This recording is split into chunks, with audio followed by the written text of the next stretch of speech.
Hello friends, स्वागत जनाऊँ आपण को सरिताज किचन स्टाइल को। आज सरिताज किचन ने प्रस्तुत होगापी जाऊँगी नवरात्रि स्पेशल खीरी। यही खीरी को आम समस्तंकर फेवरेट फ्रूट्स आपुल रे मु बनईछि। यही रेसिपीटी देखंतु केते सुंदर देखा जाउछि आ खाया को मध्य बहुत टेस्टी लगी थाए। मोर पूरा विश्वास अच्छी ये आपुल खीर रेसिपीटी आपण मानू निश्चित पसंद आसीबो। यही रेसिपीर प्रोसेस जानापी आपण मैंने भिडटी को पूरा फॉलो करंतु, जहाँ फल कि आपण यार एक्यूरेट टेस्ट पाइपर। आ भिडटी को लाइक करने सहित सब्सक्राइब भी कर दिंतु, आउ बेल आइकन टी को प्रेस कर दिंतु, जहाँ द्वारा कि मोर नुआ वीडियो नोटिफिकेशन आपण मैंने पाइपर। चलतु स्टार्ट करवा ये रेसिपीटी। एथिपाई मु नेइछि 2टी एप्पल। यह भल भाव में धोईकी तार चोपा छड़े नबा और ताको ग्रेट करदबा। एबे गैस ऑन करके गोटे पैन गरम करदबा, से आपुल गुड़िक पकईदबा।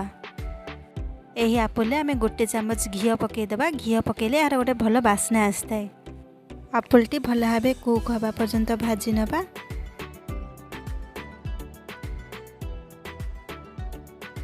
आपुलटी को आम ये भाजवा द्वारा तार खट्टा अंश चली जाए। आपुलटी को भाजिकी क्षीर रे पकईले क्षीर छिड़बनी। एठी मु नेइछि 4 चामच चीनी।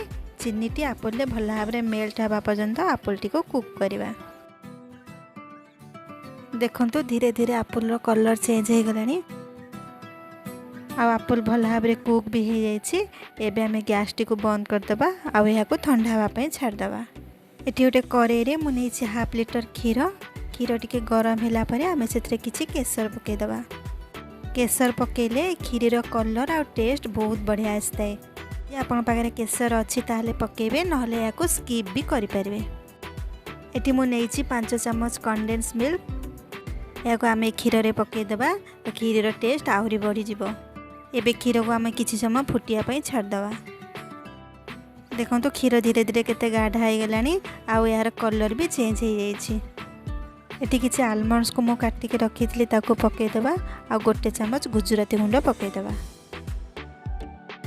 जेकोसी स्वीट रेसिपी रे गुजराती गुंड पकेले तार बहुत बढ़िया बास्ना आसता है। ये सब को भल भाव में गोले देबा। एबे मु जो आपुलटी को भाजी के रखी पूरा ठंडा हो गलानी। एबे आपुलटी को आमे क्षीर रे पके देकी भल भाव में गोले नबा। एबे आमे आपुलटी को 3 ରୁ 4 मिनिट पर्यंत क्षीर रे फुटिया को छाड़ दबा और गैस टी को पूरा लो फ्लेम रे रखिबा। देखंतु एबे हमर प्रस्तुत हो जाइछ आपुल खीरी। यही खीरी को आमे गोटे बाउल ले सर्व करनबा आ ऊपर किछि आलमंड्स दे ताको गार्निश करनबा।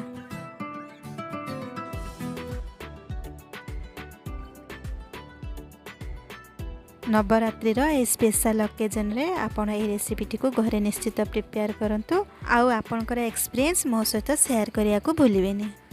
पुणी देखा हबो गोटे नेक्स्ट डिलीशियस रेसिपी रे। सेतेल पर्यंत विदाय दियंतु। रहिली, बाय।